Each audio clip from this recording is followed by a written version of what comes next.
At that particular point, it was 10 hours into the shift. I was outdoors for 10 hours. I had not eaten. I had not gone to the toilet. I was freezing cold. My back was broken. I couldn't walk. And I had been pushing a wheelchair for 10 good hours outdoors. The moment I walked out of the door that day was the moment I decided I can't take this anymore. I'm booking a flight ticket and I'm going back to my country.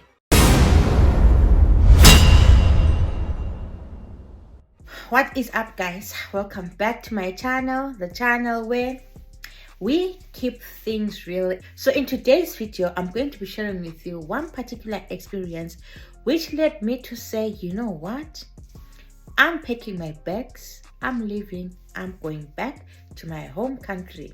So if you are new to my channel, my name is Pauline Popomoyo and welcome to the first episode of Life in the UK Uncut, where I'm going to be sharing with you my life in the UK, the good, the bad, the ugly, the bizarre and the funny, everything about life here in the UK. And I'm sure you're going to love it because other than securing jobs here in UK, you need to know how life in UK is like from my perspective. And when you are dealing with me, you know I don't sugarcoat anything.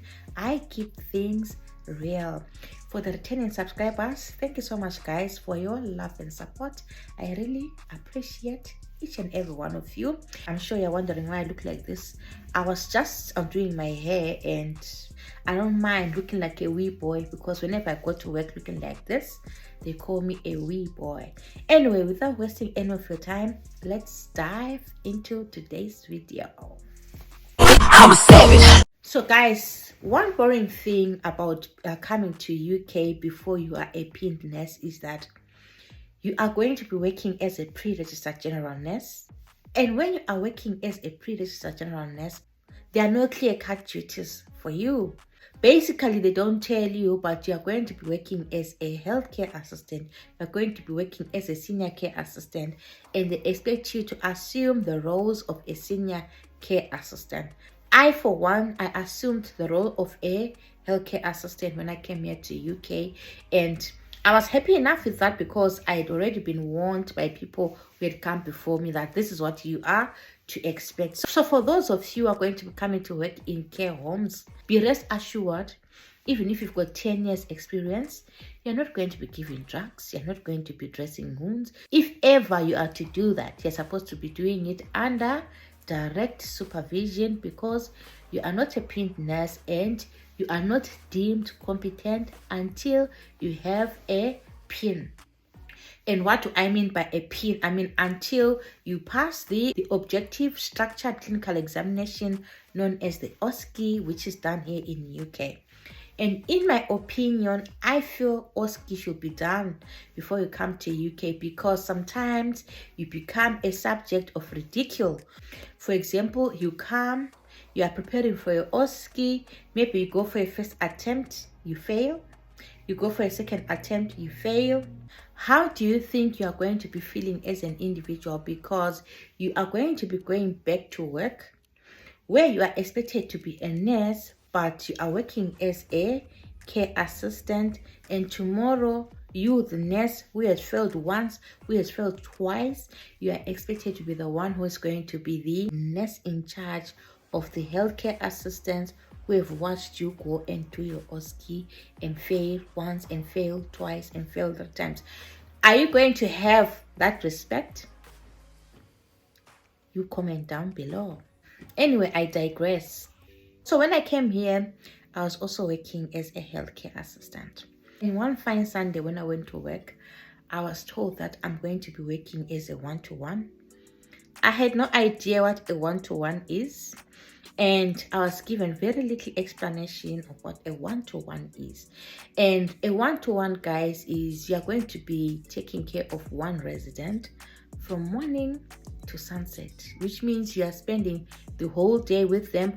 From the time you come to work at 8 o'clock, you're going to bath them, you're going to feed them, you're going to be doing everything for the resident, total patient care for the resident. So this particular day, I was told I'm going to be one-to-one, and I was expected to go to the city center with the 121. And me, I didn't even know what the city center looked like. I did not know what the city center looked like. I didn't know how to navigate in the city center because I was still new here in the UK. And they said to me, we're not going to be using a taxi to the city center because there's no wheelchair taxi. So ideally, if you use a taxi, at least the driver will take you to the point where you're supposed to be going. If you're going to Edgar's, the driver will take you straight to Edgar's. If you're going to the museum, the driver takes you to the museum. So they said you're going to be using a bus. It was on a Sunday, and guys, here in UK, Sundays you struggle with transport for starters. So they said to me, oh, the bus leaves at 9:20, and you have to make sure that you are at the bus stop by 9:20. And the bus stop wasn't just 100 meters or 200 meters away. The bus stop was a kilometer away, meaning I had to push the resident in the wheelchair for 1 kilometer. Don't be surprised, you are yet to be surprised. So I did that. I pushed the resident for 1 kilometer. Actually, I had to run because basically I was more or less running because I was running out of time. And on a Sunday, if a bus passes at 9:20, if you miss the bus, you might get the next bus after 2 hours because there's no transport on Sunday. So I had to literally run the wheelchair. Whatever pace I was using, guys, I wasn't using my normal walking pace. So we get to the city center there. I was told, oh, when you drop off, you just turn right. I get to the city center. Resident has forgotten we were supposed to be going. I do not know the directions. We're supposed to be going to church, a Catholic church. And I didn't know the landmark. I didn't know anything about the city center, guys. But I knew the name of the church that we're supposed to be going to. So I saw a man pass by and said, excuse me, can I please ask for directions? And I was using my accent, you know, my strong accent. And my resident was like, shut up, you black B word. You don't know how to speak English. Let me speak. She asked for directions. We're given directions, and even though we're given directions, the resident was giving me directions and we were still getting lost. We eventually managed to get to church, guys. And after getting to church, the service was done, everything. Now the resident says, take me for lunch at Victoria Square. Didn't even know where Victoria Square was. So I take the resident for lunch. I hadn't had my breakfast. One, I hadn't had my breakfast because I thought I was going to have breakfast at work. Two, I was freezing because I didn't know that I was going to be going outdoors. So I had no jersey. Okay, they call it a jumper. I had no jumper on. I had no jacket on. It was very cold. So I was literally freezing. We went there. The resident bought her food. I did not have any money on me because I wasn't expecting to be going out of work that particular day. The resident ordered his hair food. I watched him eat. I hadn't gone to the toilet. After lunch, the resident says, okay, it's time to go back home. We left Victoria Square, and from Victoria Square, the bus stop was like super far. So I had to push the wheelchair to this super far bus stop, and the bus eventually came. And when the bus eventually came, the resident tells the driver that we are dropping off, for example, let's say Tesco. So the resident tells the driver that we are dropping off at Tesco. And in UK, there are so many Tescos. When it was time to drop off, the resident says, we are dropping off at this Tesco. And I say, no, this Tesco looks like it's very far. I don't think we're dropping off at this Tesco. The resident says, we are dropping off here, we're dropping off here. And, you know, at that particular point in time, I didn't even know how to deal with residents with challenging behavior. Residents started shouting at me and everything inside the bus and said, we're definitely dropping at this bus stop and everything. And I thought, oh, maybe I could be wrong. So, guys, I dropped off at that particular bus stop. And when I dropped off at that particular bus stop, when I checked from the bus stop to work, it was 6 kilometers. 6 good kilometers. And I had to start pushing the wheelchair for 6 good kilometers.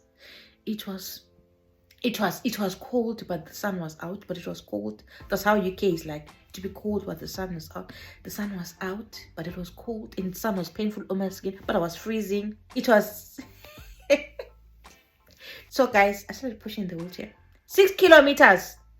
I pushed the resident on the wheelchair for 6 kilometers. Up the road, down the road, up a hill, and my back. And I used to have a lump in my back. I think I mentioned it in my other video. This lump was pressing against my rib, and now it was very painful. I couldn't push the wheelchair, but I had no choice. I had to push the wheelchair. I was in tears. I was just pushing the wheelchair, the resident in front of me. I was in tears, asking myself, is this what I really came for in UK? Because to me, I felt like it was torture. Who pushes a wheelchair for 6 kilometers? Who pushes a wheelchair for 6 kilometers? I did. I pushed the wheelchair for 6 good kilometers. And I had tears rolling down my eyes, and my resident was just silent as I pushed the wheelchair, because you are seeing that this wheelchair has been pushed. Imagine 1, 2, 3, 4, 5, 6 kilometers. I had left my place of work at around 9 in the morning, and I arrived just before 6 p.m. And between that period and 6 p.m., I was freezing. I had not eaten. I had not gone to the toilet. I was pressed. I felt like I cannot handle this. So guys, I started thinking, is this the UK that I signed up for? And I started remembering my office. I was a tutor. I had my own office. I would just go to my office. I would have my own schedule, plan what to do during the day, plan whether to go for assessment, plan whether to go follow up students in the wards. And here I was in UK, pushing a wheelchair outdoors, freezing, cold, crying, hoping, crying, wishing I could go back to my country. That was torture, guys. It was torture. To me, it was torture. I don't know to others, but to me, it felt like it was torture. I felt like I was being abused. That's how I felt. That's how I felt. Don't judge me. That's how I felt. So when I got to work, after so many hours, I couldn't lift my hands up because they were all sore. They were all sore from pushing the wheelchair. My shoulders were painful. My back, where I had that lump, I couldn't stand upright, and the whole side was swollen. The whole side where that lump was swollen and so painful. I went and looked at myself in the mirror. I'm a brown skinned girl. I'm brown skinned. My skin is brown. But that day, I was a swintila. I looked like my jacket. I was in swintila, and I had lines of lines of tears all over my face, And I was supposed to knock off at 8. I arrived before 6, and I told them, you know what, I cannot continue working. My back is broken. I can't stand upright. I've not eaten all day. My blood nearly exploded because I was so pressed. I almost peed in the bush, guys. When I was passing in the bush, I almost just parked the wheelchair there and peed in the bush because I was that pressed. But you get arrested here in UK for doing things like that. So my blood was almost exploding. So to me, that was a very painful experience. And that day when I walked out of the door, I was like, I'm going back.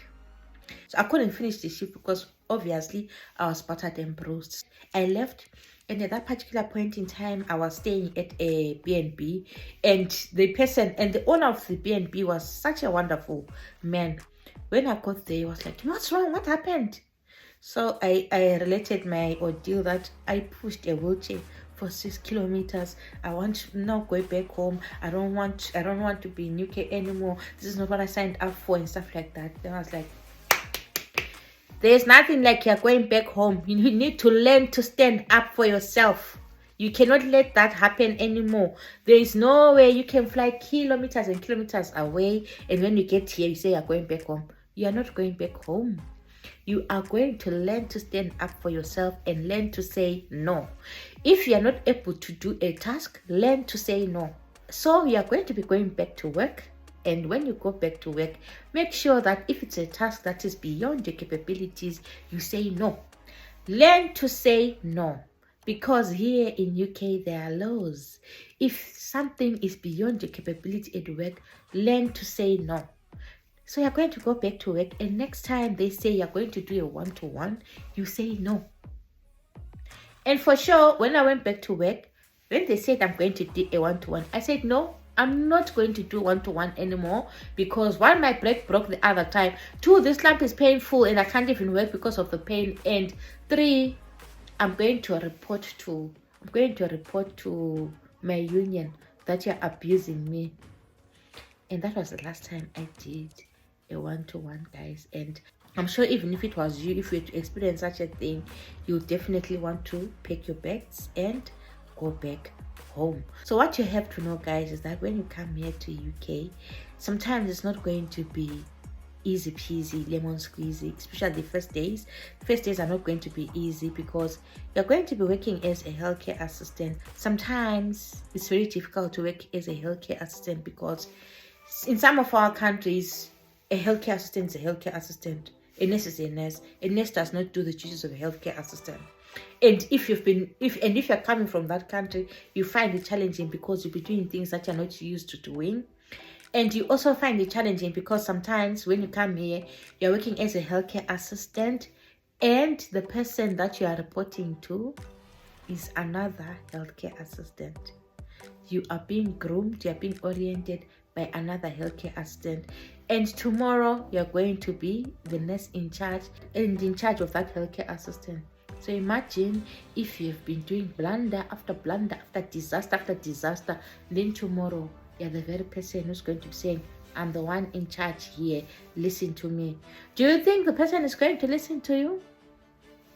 I don't know, that's just a question. And guys, this is the story that I wanted to share with you. And there are so many stories about life in the UK that I'm yet to share with you. So if you haven't subscribed to my channel, subscribe to my channel, turn on the notification bell so that you never miss any of my videos, and comment down below and let me know whether it was a justifiable reason for me to say, you know what, I'm going. Or what were you going to do if you were in a situation like mine? Thank you so much for watching, guys. Much love from me to you. I will see you in my next video, and next Friday we're going to be sharing another episode of Life in the UK, the Uncut. Thank you so much for watching, guys. Bye.